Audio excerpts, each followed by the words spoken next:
Today on the Football Today podcast, we do a huge wrap-up of EPL Match Week 24. What caught your eye, Marcus?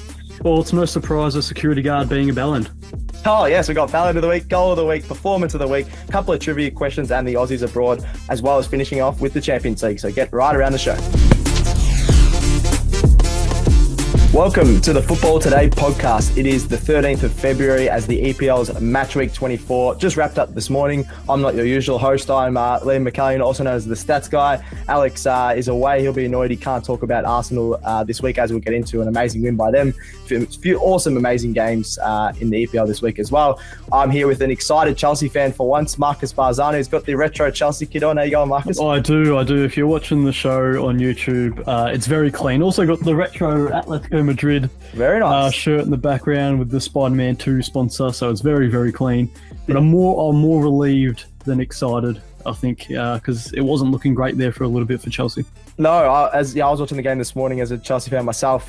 Not good. We'll get into that. There was an awesome goal to get Palace in front, and then Chelsea just stepped it up in the second half. I'll tell you what, trying to record a podcast for cricket today also while watching Chelsea is very, very stressful, as if it wasn't enough. Yeah, you're in another world this morning. Just trying to, but at least we won, and you were still getting up and about for that. So that was good. Today we're going to cover a huge EPL Match Week 24 wrap up, including Performance of the Week, one of our favorites, Ballon of the Week, Goal of the Week, a trivia question with Leo that I'm already nervous about because we're so inconsistent with them. We're like Chelsea with those trivia questions, just so up and down. Then we've got some Aussies abroad. We're talking about Matilda's players and Socceroos players overseas and how they're all going. And then a quick look ahead to the Champions League, which starts again tomorrow morning at 7 a.m, which I'm excited about. Love a bit of Champions League, and there's some huge matches there in tomorrow morning and then Thursday morning. So let's get into it. Before we get into the other things that we're going to talk about, we always start with the yeah, nah, Marcus, and I think you've written one in here for today.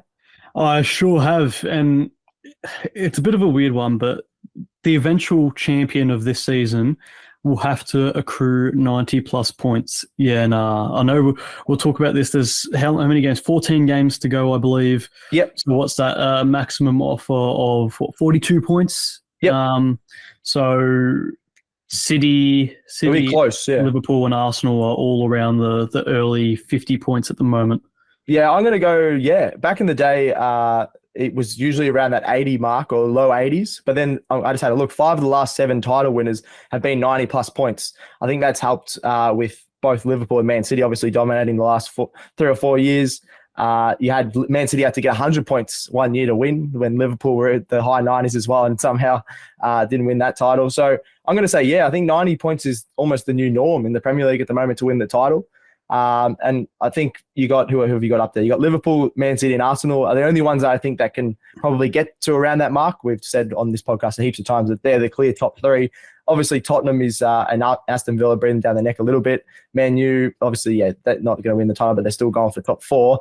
But I'm going to say, I think you have to. I think it could be even like 93, 95, just the way, especially Man City, they could get heaps of points the way they're playing at the moment. Yeah. What do you reckon of your own there? Well, looking at the table, Liverpool can only afford to drop 6 points if they want to get to 90. City, assuming they win their game in hand, would be 7 points, and Arsenal 4 points, can only drop 4 points. Yeah, okay. If they're going to win the league, if you have to get 90 plus to win the league. I'm going to say nah. I don't think this season you do have to get 90 points. Maybe because it's so close. Because it's so close, I can see Liverpool dropping points, Arsenal dropping points. It's just whether City are going to go on one of their amazing runs of form again. Yep.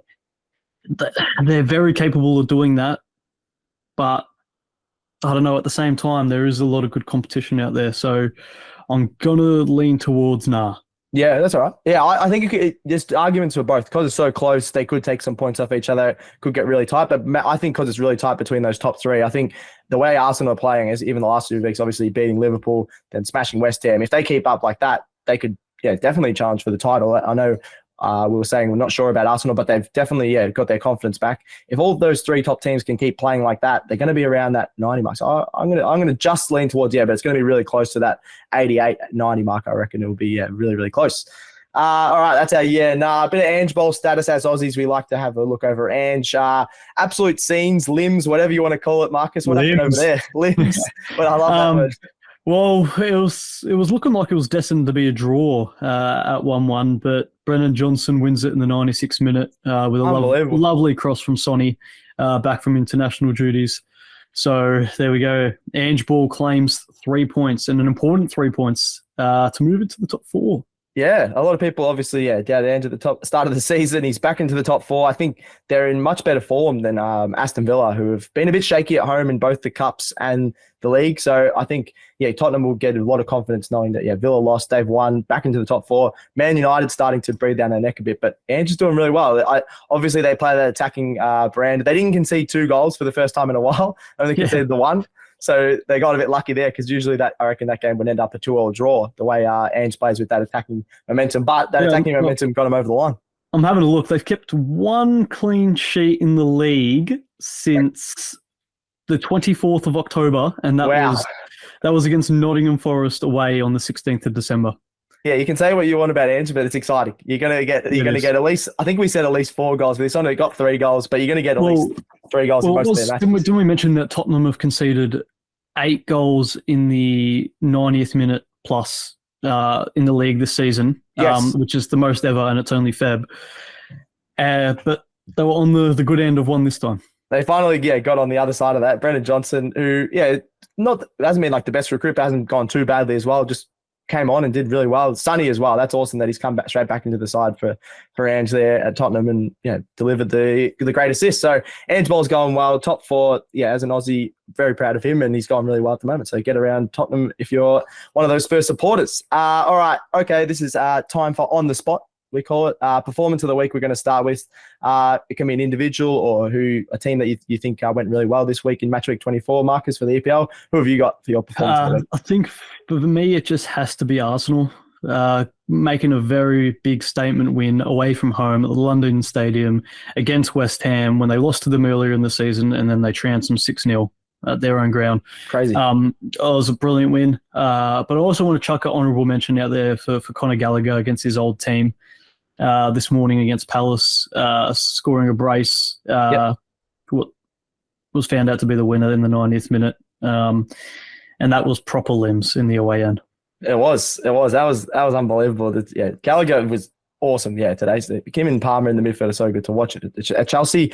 Performance of the week. I did get a message from Alex, the usual host of this show, talking up about Arsenal. He'll be filthy. He doesn't get to talk about Arsenal this week after their 6-0 win. He said, I have to mention about West Ham. I talked him up not that long ago. I got to talk him down now because, as soon as I talked him up, they've been horrible. I'm just looking at their 4. I don't think they've won a game this year.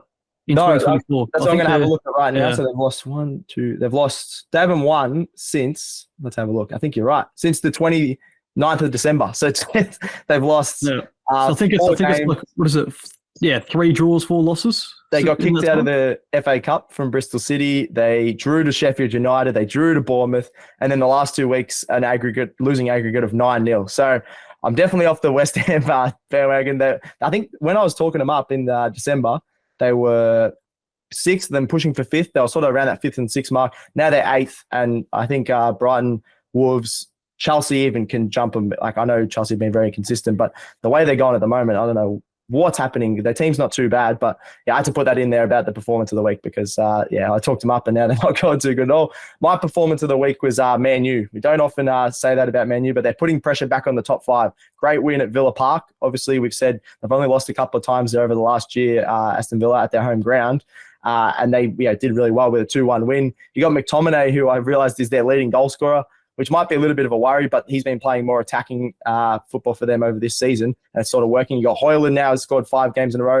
It's all starting to click there. So I think performance of the week would be definitely Man United, and their fans are starting to get a little bit more belief that they can push for the top 4. Possibly, it's going to be tough, but because they're still, 6 points behind.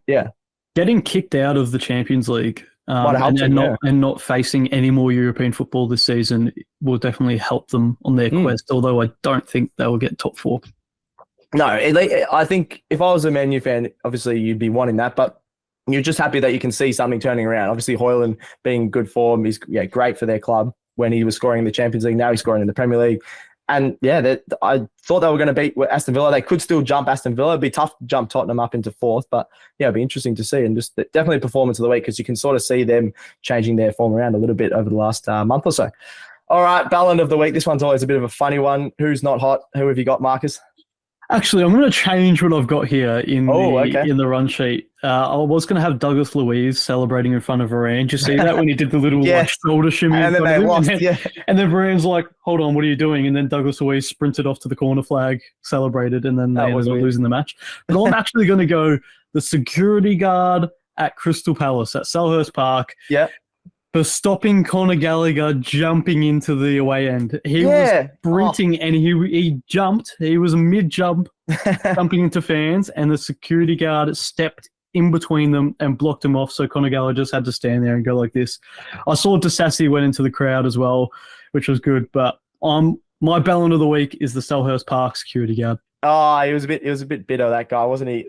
You see so many matches where the guys jump into the crowd, especially if he's jumping into the Chelsea, and nothing bad's going to happen in there. They're just all going to hug him and high five him, pour some beer on him. Maybe that's the worst thing that could happen. I'll back that one. My one of the week. I don't actually know the exact person, but whoever was in the English Football Association or FIFA's meeting when they came up with the bloody blue cards.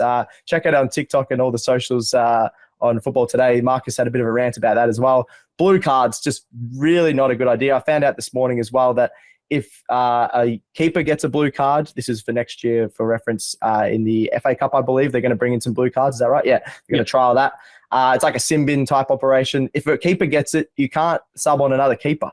So you can permanently sub on another keeper, or you use a player that's already in your outfield. So I don't know. It's all a bit wishy-washy, a bit all over the shop. So what you're saying is there is a potential to have two goalkeepers on the pitch at the same time.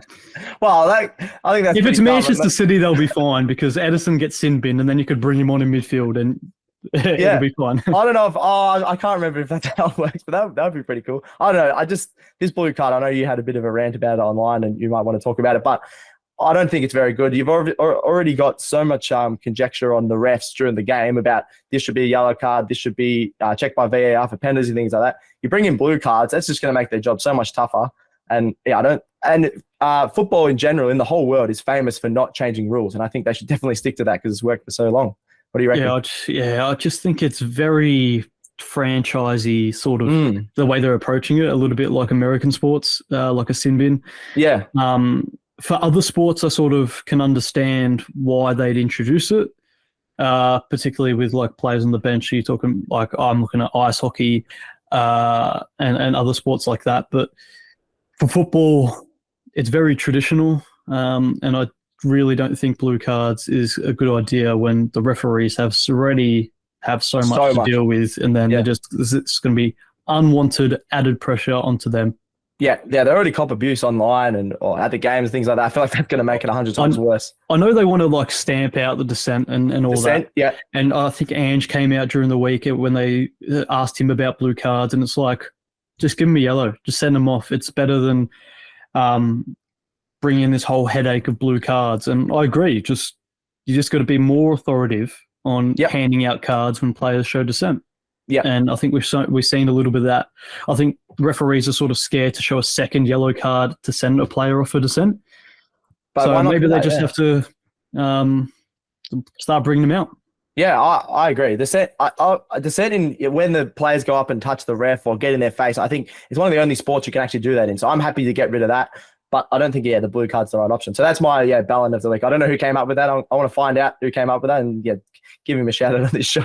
All right, goal of the week, bit more positive. We had, a lot this week. We had a lot last week. Who was yours, Marcus? Oh, there were a lot of good goals, weren't they? But I'm going for Rice, baby. I did not think that's what you were going with. I'm going to go Declan Rice against his old side because he didn't even know the ball was coming to him after a little bit of a mix-up between Arsenal players.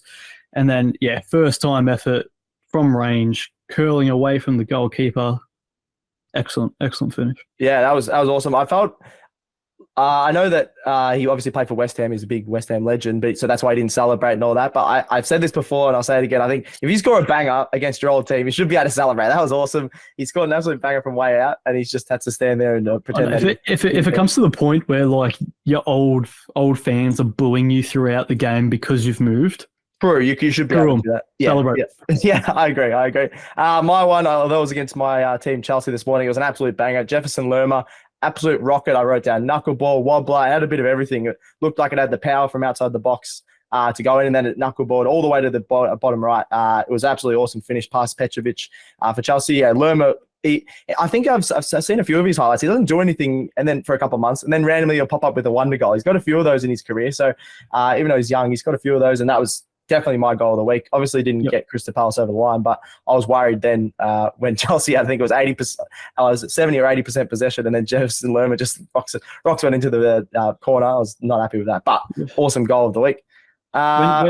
With Eze and Elise out of the side, I had to take something special to score a goal, and Jefferson Lerma provided that. And they were, to be fair to Crystal Palace in the first half, they were excellent. Yeah, they we've bagged Roy Hodgson, the manager of Crystal Palace, a bit for their game plan, but it definitely was working against Chelsea, the counter-attack and things like that. Chelsea probably only playing 3 at the back at times, I don't think was really working on the counter-attack because they had a fair few shots. But yeah, especially when, we didn't have any shots in the first half on target. So that was a bit of a worry, but that's all right. Got the win in the end. All right, the Mackenzie Arnold best save of the week. I've just got one here to quickly touch on. Flecken, awesome save. I think Alex has mentioned that one before. God. I reckon that was better than your Rice Baby. No, the Rice Baby, that's a chant. That's his chant. And, no, I'm joking. Jeez. I'm trying to think, does Flecken have a chant? We'll have to find out. He had an awesome save to stop Neto for Wolves. It was awesome. Kept a clean sheet for Brentford. That was a really big win for Brentford over at the Molineux. Wolves have been really solid towards the top half of the table. And then they go over there, and Flecken was a massive reason they won that. That really close range header from Neto into that bottom corner. Just Flecken was, I think half the ball was over the line, and Flecken just got it out, and it was awesome, awesome save. So that's my save of the week, just like Mackenzie Arnold did as our Minister of Defence in the World Cup. All right, quickly, let's go touch through. We've already touched on a couple of the games, but let's go through the games quickly. First one up was City won 2-0 against Everton. Haaland was awesome. Marcus, what'd you say in that one? Yeah, obviously Haaland brace. It took a while to break the deadlock, didn't it? It did, yeah. But once they did, they were always going to win. Even though they sort of left it late, I still think it was a bit of a cruisy game for City. Yeah, well, when you're bringing on, was it Walker, Grealish, and De Bruyne off the bench, when the De Bruyne's coming off the bench getting an assist, something's going to happen. He's an absolute beast. The one I just talked about, Wolves 0, Brentford 2. That's a massive win for Brentford. They needed to win that. They've obviously been a bit inconsistent, but really good since Tony's come back. Wolves been really good at home, so that was a good win. Yeah, 100%. I think Brentford, they've sort of been in the firing line, haven't they? Not only by us, but by the English media and Thomas Frank as well. But with Ivan Toney back, there seems to be a little bit more fluidity in their team. Yeah, definitely. They're going all right with Toney back in the team. Then Fulham beat Bournemouth 3-1. You got a bit of a stat there. Bournemouth weren't too bad. They just couldn't finish. Yeah, they weren't terrible, but they weren't great either. Yeah, they had 25 shots, but I believe it was only 4 on target. I might have to double check that, but 4 on target. That's not good enough. They should have scored at least twice throughout that game, but Fulham were clinical enough, and that's what happens at the top level. Yeah, I feel like Deco Dover-Reid, I think he's actually having a solid season. I'll have to look at his stats after. He's actually a very solid player. He's very skillful. Has been for a few seasons. Yeah, I feel like on a better team, he might get more chances on goal, because when he does get chances on goal for Fulham, he does finish, and he's got really good dribbling skills. So, yeah, shout out to him. I feel like not enough people talk about him. Quick score mention. We talked about Tottenham 2-1 against Brighton. Awesome win for Ange. Back up into the top 4. So we'll go cast that one as we talked about Ange Ball before. This was a crazy result. Luton 1, Sheffield 3. Sheffield providing some hope to their fans. Yeah. Jeez. It hasn't been pretty for Sheffield so far this season, but I don't even know. I can't even remember the last time they scored 3 goals in a game. I know. It was probably in the championship. Or in pre-season if they even managed that feat. But they're equal on points with Burnley now, after Burnley lost to Liverpool, which we'll touch on. But, geez, I think that was a bit of a blow for Luton. They got to be winning those games at home. Yeah, well, Luton, as we've talked on the last week's podcast, have been awesome. They've been really competitive against the strong teams, really good at home. They missed a lot of chances. The keeper was pretty solid for Sheffield. I forgot his name. I forgot the keeper's name for Sheffield. But yeah, it's Sheffield United. Fotheringham? Yeah, Fotheringham, that's it. Yeah, he was pretty solid. Luton just didn't finish their chances. Sheffield, every time they got it up there, were really good. A few lucky penalties as well. Is it the case of Graham Arnold ball where, against the bigger teams, they play well because they get to sit back and play on the counter. But against Possibly. Sheffield at home, they got to rely on having more of the ball. Yeah. I'm not sure, but No, good you result could be, for Sheffield, you nevertheless. could be onto something then, because yeah, as you mentioned, the Socceroos were exactly like that. We just couldn't sort of beat those lower teams really convincingly. And Luton, they really needed that one just to. I'm just going to check the table again. They needed that one just to stay above. They're still 17th. They would have jumped up closer to 16th, 15th over the next week or so. So they'll be filthy. They couldn't get that one over the worst team in the league. Next game that we're going to touch on, who we got? Oh, Liverpool 3-1 against Burnley. What happened to that one, Marcus? Well, all Liverpool's front three found themselves on the score sheet. It wasn't the 7-1 prediction that I thought it would be. I got one of them right. I got Burnley scoring a goal, but it finished 3-1. Yep. And that's a good sign for all of the front three to find the net, especially Darwin Núñez, who it looked like he was never going to hit the back of the net after he hit the post so many times. But his header was, I don't know, like how you have the neck muscles to flick that to the back post when the ball's travelling away from you from the cross at pace. So Liverpool were great, and they just keep winning. That's just what they got to keep. That's just what they need to do. With City breathing down their neck, and if City win their game in hand, they go top. So they need to keep doing what they're doing. Yeah, I see so many like Premier League memes at the moment. Of course, City have a game in hand in February when they're just breathing on everyone's neck. It's very annoying. But yeah, as you said, Núñez scoring. He's actually a really good header. I think he's hit the crossbar 3 or 4 times this year just from headers. So he's probably been unlucky. I know a lot of people like to say, oh, he needs to improve on this, improve on that. He's just been unlucky when you look at some of his misses. He just needs to settle a little bit, and he did on the weekend, so good on him for that. All right, another good game. Notts 2, Newcastle 3. Probably one of the games of the weekend. You got a lot of goals there, 5 goals. And yeah, they desperately needed that Newcastle win. And you got the question here, are the Toon back? Are they back? No, I don't think they are back. They haven't been convincing in their wins. I think they're somewhat returning to a little bit of form. I think it's important to get 3 points on the board. It was the first time they've won consecutive away league matches against Nottingham Forest since 1966. So wow, what a stat. Small feats. That's almost 60 years they haven't won back-to-back at Notts.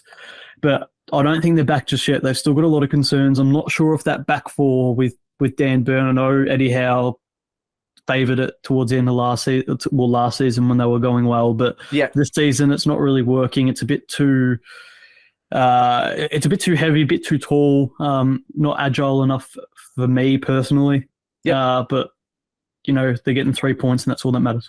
Yeah, I've got some Newcastle defenders in my fantasy team, and I need to get rid of it. I think I had brought in Dubravka. They've conceded, what have they conceded now? 6 goals in the last 2 weeks. They conceded 3 against City. Obviously, City are really good, but 4 against Liverpool. This is all just this year.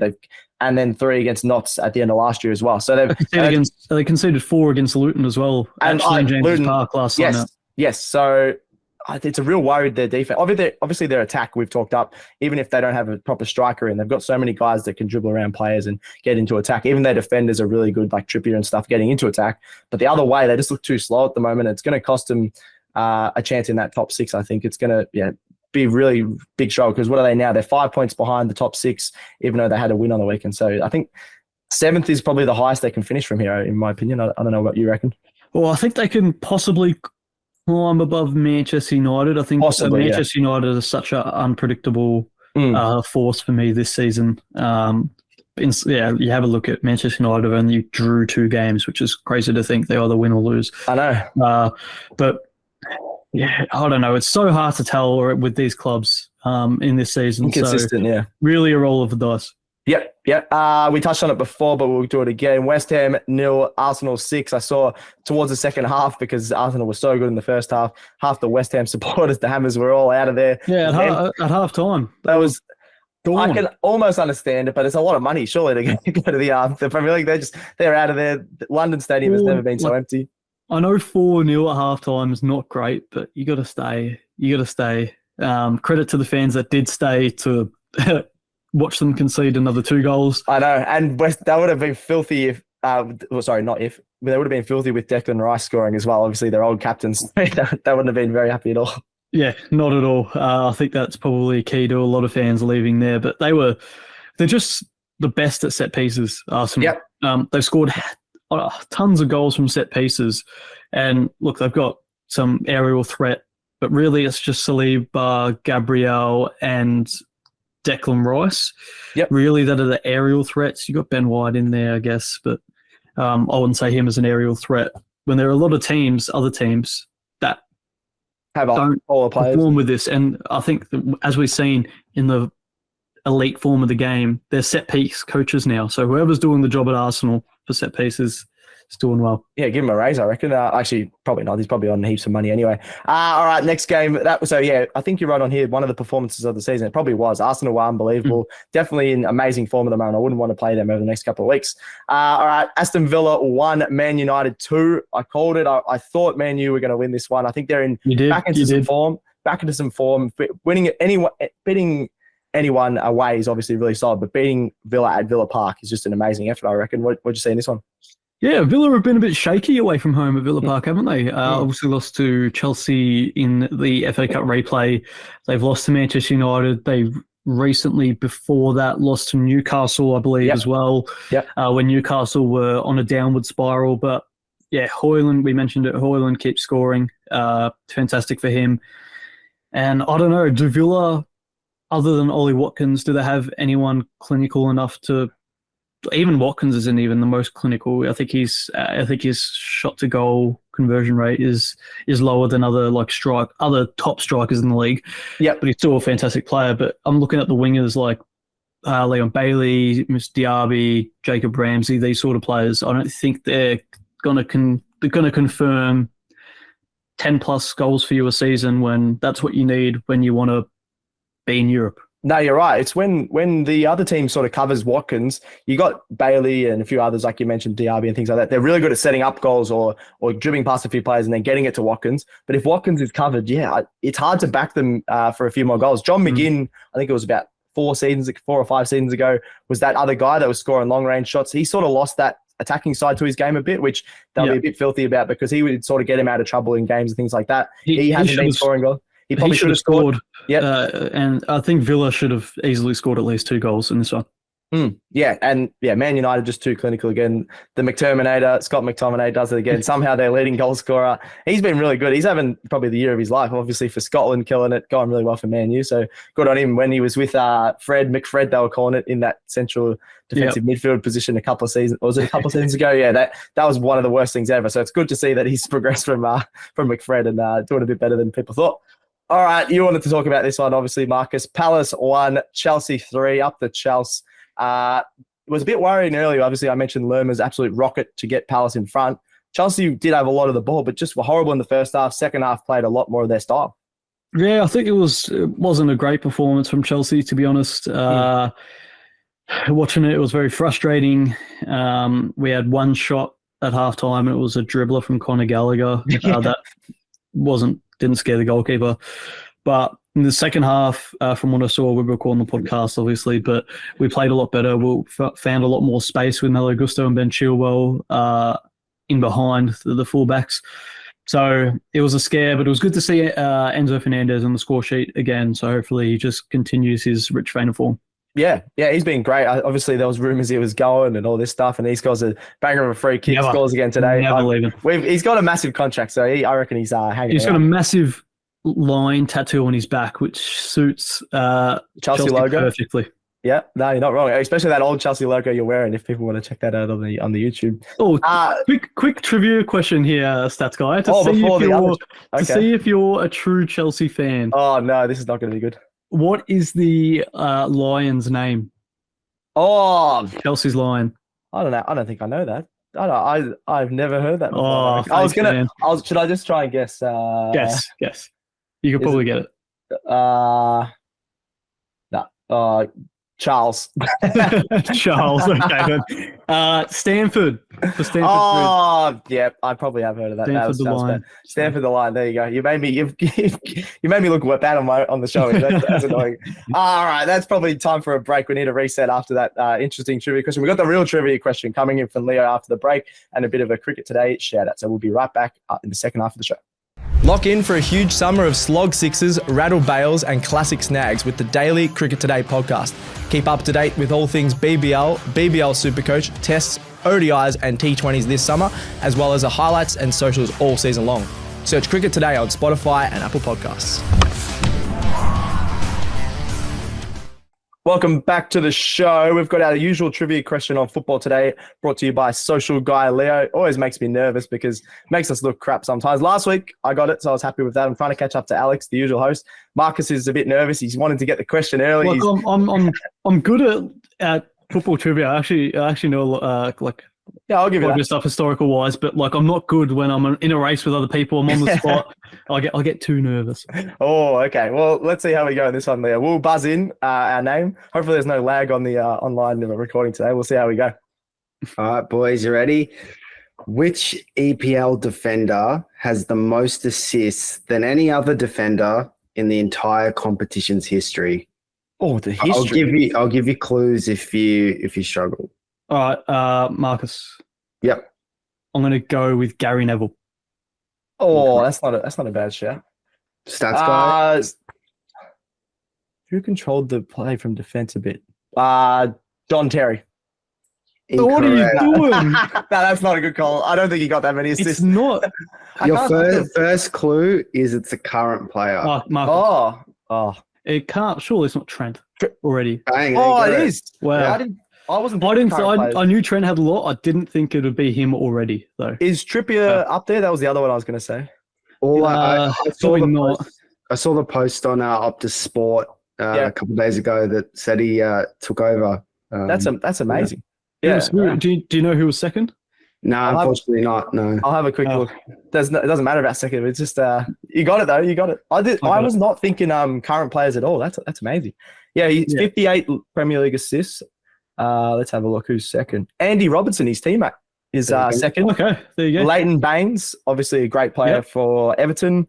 And then I can't see after that, but that's the top three. Yeah, so 58 assists he's got. Oh, Graham Lasso, Hinchcliffe, Azpilicueta. Oh, that's appearances, but assists also. Wow. So Gary Neville was around about tied 6th, 7th. Yeah. Okay. Yeah. I just didn't think it would be a current player, but you got Trent. Obviously, takes all their corners, on their set pieces and stuff. There you go. That's a good little question. Thank you very much, Leah. Even though I stuck it up. No worries, boys. I've got 2 trivia questions when we're supposed to wrong, and we're only supposed to have 1, so that's not a good day by me. All right, let's get John into Terry. John Terry. I don't know why you were wearing an old Chelsea kit. For some reason, he came into my head. That was a horrible call. Don't even want to think about that. All right, round of 16 for the Champions League is back tomorrow. The first leg of those. I just want to quickly touch on that. We talked about this a couple of weeks ago when the draws came out. Bloody Man City, they've done it again. They've rigged it. They've got Copenhagen, who are arguably the worst team left, Marcus. Oh yeah, well Copenhagen showed Manchester United how to play football during the group stages, and now they're going to try to show the other half in Manchester. But you know what? I'm looking at the teams that are still left in the Champions League, and to be honest, I don't see Bayern Munich winning it. I don't think Thomas Tuchel will win a second Champions League after winning one at Chelsea. I just don't think that'll happen. Yep. Real Madrid, I think they're missing a striker. They got Rodrigo and Vinicius, and then Bellingham. So they're missing that striker. PSG, I don't think can win it. And then the other teams, Arsenal, I don't think they can win it. Just historically, they've never won one. So why would I say now? So I'm going to go Manchester City to win back-to-back Champions Leagues, I believe. Ooh. Okay. They do have the easy draw in the round of 16. They've obviously got all their players back from injury. So I know the betting markets and all that would probably be leaning towards Man City as well. I'm going to go Real Madrid. I know, as you mentioned, they probably do need a striker, but they've just been finding ways through Bellingham, through Rodrigo, through Vinny, ways to just score. And it might be a banger for a winner, but they always seem to get over the line, especially in Champions League. I think it's only Man City and Real Madrid are the only ones who haven't lost in this Champions League as well. So they've been really solid. Bayern, I still think are a sneaky chance. It's just the Harry Kane curse isn't going to help them. Obviously, they're not going too well in the league as well. He might not win a trophy again. Well, there's been plenty of teams that haven't lost yet, but they're the only team to have won all 6. Won all 6 is what I meant. Yes, won all their games is Man City and Real Madrid. Yes. Sorry, that's what I meant.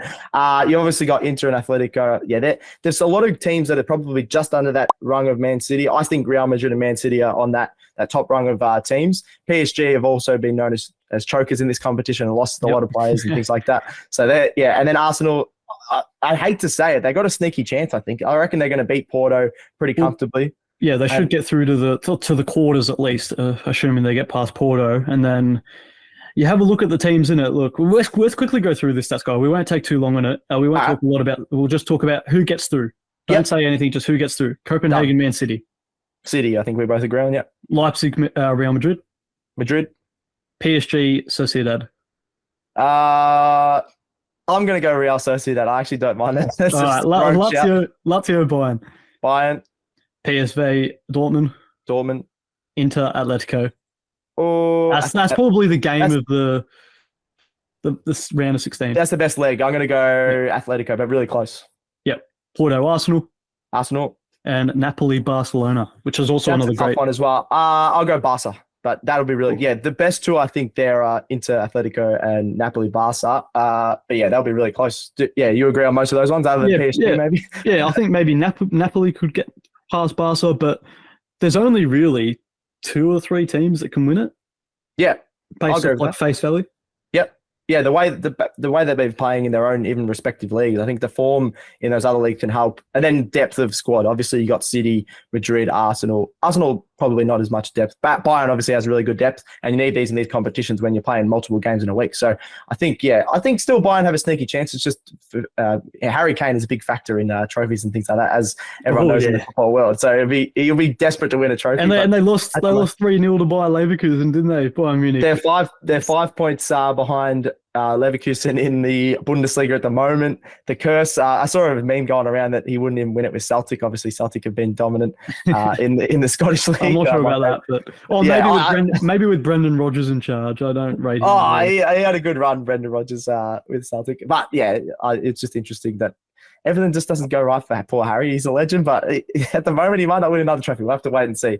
All right, let's get into the all Aussie football adventures, my favourite part of the show. I'll quickly touch on... Actually, you can touch on that. The women's to start with in the Women's A-League and the bit of Matilda's chat as well. Yeah, there was 3,873 people for the first ever Women's A-League game at Bathurst to watch Western Sydney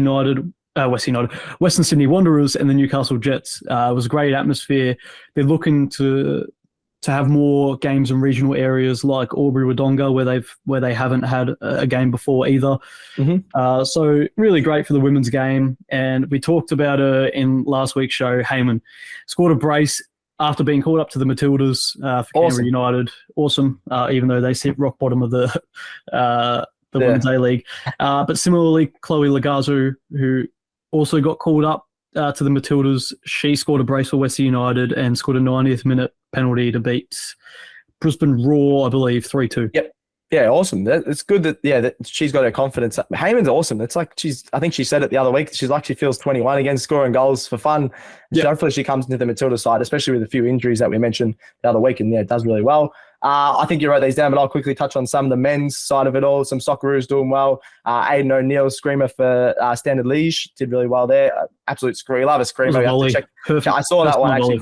Volley. Check that out on all the socials if you want to have a look at that. Sammy Silvera scored for Borough. Glover and McGree also played. So if you're into your English soccer and things like that, I think Middlesbrough is a good team to follow if you're an Aussie wanting to follow that. Because you got three Aussies. Portsmouth are a good shout as well. I believe they got Alex Robertson, the central midfielder on loan, and Yangi as well up top. Yep. So he didn't start for Portsmouth on the weekend, but you know what? There's still plenty of Aussies in England at the moment. Yep. No, definitely. It's awesome. Martin Boyle got a goal and assist as well. He's been awesome. I think he's one of our best players.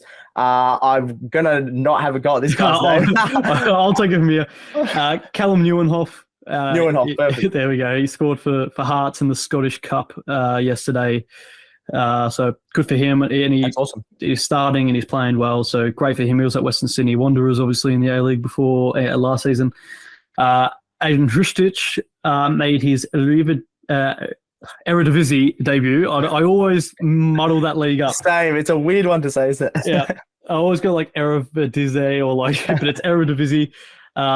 He's playing for Hercules, I believe, and they won actually. So credit to him. Made his debut, and then the cum dog, Jason Cummings, he scored in India as well in his side's win. So the best or worst cum dog scoring. The best or worst nickname was it? Yeah, best.